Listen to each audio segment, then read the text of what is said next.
Ассаламу алейкум, айыл дүрбүсүнүн көрөрмандары. Бүгүн мынагу кожураган айрын уясындай болгон жигиттерди көрүңөр.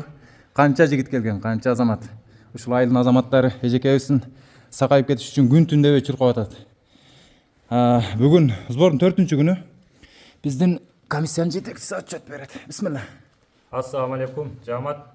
Бүгүнкү бизге келген накталай акчанын суммасы 183.488 сом болду.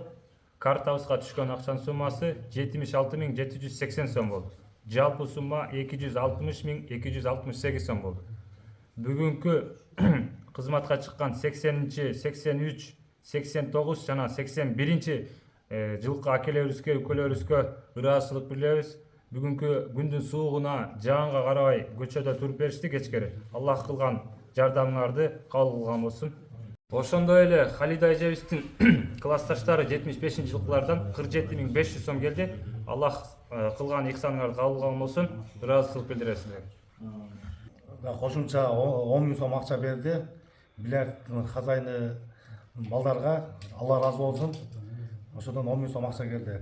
Дагы байлар, кайдыгер карабагыла азыраак болсо дагы силерден жардам күтөбүз.